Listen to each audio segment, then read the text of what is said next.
தந்தை மகன் தூய் ஆவியின் பெயராலே ஆமேன். மார்க்கு எழுதிய நற்செய்தியிலிருந்து வாசகம். அதிகாரம் 8, இறைவசனங்கள் 27 முதல் 35 முடிய. அக்காலத்தில் இயேசு தம் சீடருடன் பிலிப்பு செசரியாவை சார்ந்த ஊர்களுக்கு புறப்பட்டுச் சென்றார். வழியில் அவர் தம் சீடரை நோக்கி, நான் யார் என மக்கள் சொல்கிறார்கள் என்று கேட்டார். அதற்கு அவர்கள் அவரிடம், சிலர் திருமுழுக்கு யோவான் எனவும், வேறு சிலர் எலியா எனவும், மற்றும் சிலர் இறைவாக்கினருள் ஒருவர் எனவும் சொல்கின்றனர் என்றார்கள். ஆனால் நீங்கள் நான் யார் என சொல்கிறீர்கள் என்று அவர் அவர்களை கேட்க, பேதுரு மறுமொழியாக, நீர் மெசியா என்று உரைத்தார். தம்மை பற்றி எவரிடமும் சொல்ல வேண்டாம் என்று அவர்களிடம் அவர் கண்டிப்பாய் கூறினார்.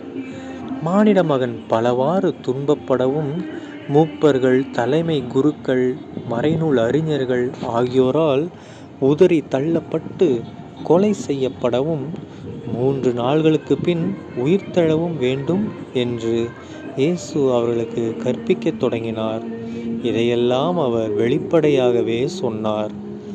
பேதுரு அவரை தனியே அழைத்து கடிந்து கொண்டார். ஆனால் இயேசு தம் சீடர்கள் பக்கம் திரும்பி பார்த்து பேதுருவிடம், என் கண் முன்னே நில்லாதே சாத்தானே, ஏனில் நீ கடவுளுக்கு ஏற்றவை பற்றி எண்ணாமல் மனிதருக்கு ஏற்றவை பற்றியே எண்ணுகிறாய் என்று கடிந்து கொண்டார். பின்பு அவர் மக்கள் கூட்டத்தையும் சீடரையும் தம்மிடம் வரவழைத்து, என்னை பின்பற்ற விரும்பும் எவரும் தன்னலம் துறந்து தம் சிலுவையை தூக்கி கொண்டு என்னை பின்பற்றட்டும். ஏனெனில் தம் உயிரை காத்து கொள்ள விரும்பும் எவரும் அதை இழந்து விடுவார். என் பொருட்டும் நற்செய்தியின் பொருட்டும் தம் உயிரை இழக்கும் எவரும் அதை காத்து கொள்வார் என்றார். ஆண்டவரின் அருள்வாக்கு.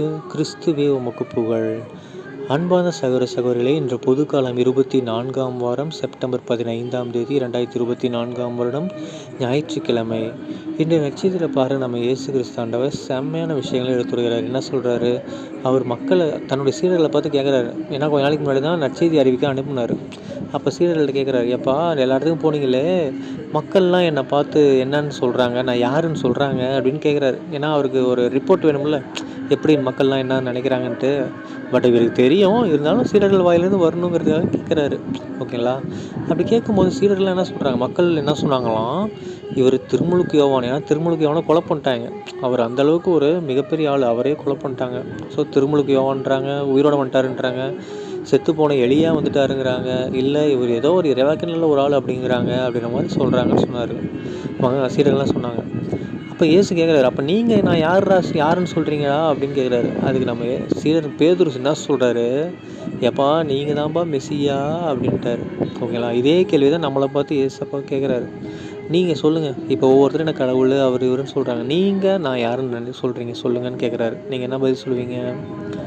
ஏசப்பா நீங்கள் என்ன துன்பத்தில் தாங்குறீங்க, நீங்கள் தான் கடவுள்னு நம்ம சொல்லணும்.